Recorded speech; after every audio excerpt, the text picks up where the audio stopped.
আসসালামু আলাইকুম। গতকালের ভিডিওতে যে পার্সেলগুলো আমি প্যাক করা অবস্থায় দেখিয়েছিলাম সেগুলো আজকে দিতে আমি চলে যাচ্ছি। আমি নিজের হাতে একটা পার্সেল দিয়েছি রেডিক্সে, আর আরেকটা আপুকে নিজের হাতে দেওয়ার জন্য তার বাসার দিকে যাচ্ছি। এতো দেওয়া শেষ, আমি আবার আরেকটা আপুর কাছ থেকে কাপড় আনতে যাব এখন, এবং তাকেও একটা পার্সেল দিব। এই 3 নম্বর ডেলিভারিটাও শেষ, এটা হচ্ছে 4 নম্বর ডেলিভারি। আর 4টা ডেলিভারি দেওয়ার পরে আমি আম্মুর বাসায় গিয়ে ইফতার সম্পন্ন করেছিলাম এবং রাত 10টার দিকে বাসায় ফিরছিলাম আমার হাজব্যান্ডের সাথে। যেহেতু এর পর দিনই আমাদের বাড়িতে যাওয়ার কথা, তাই আমি এসে যে ঘুম দিয়েছি আর উঠতেও পারিনি, আর সারাদিনের খুব পরিশ্রম গিয়েছিল।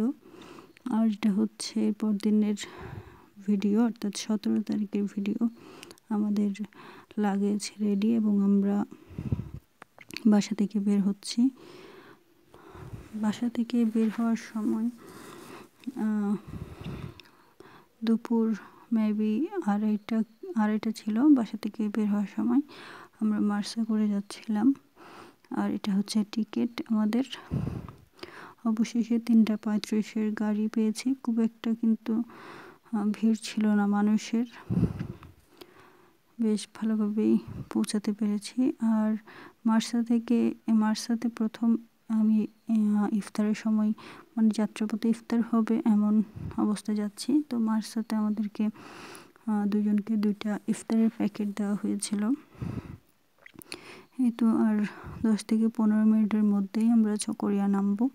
সেখান থেকে আমরা একজন ভাইয়াকে বলেছি, উনি তার ট্যাক্সি নিয়ে চলে আসবেন। আর এই তো ওনার ট্যাক্সি চলে এসেছে, আর ইফতারের সময় হয়ে গিয়েছে, তাই ট্যাক্সি থামিয়ে আমরা এক জায়গায় ইফতার করছিলাম। তো এগুলোই দেওয়া হয়েছিল মার্সার প্যাকেটে। এছাড়াও আমার হাজব্যান্ড একটা গরম সিদ্ধ ডিম কোথা থেকে পেয়েছেন জানি না, উনি নিয়ে এসেছেন, সেটা খুবই ভালো ছিল। আর এই তো বাসায় চলে এসেছি, মানে বাড়িতে যা যা আনছিলাম সেগুলো ফ্রিজে রাখছিলাম আমরা। তো এভাবেই সময়টা কেটে গিয়েছিল। এরপর ছাদে গিয়ে আমার গাছগুলোকে একটু দেখতে গিয়েছিলাম।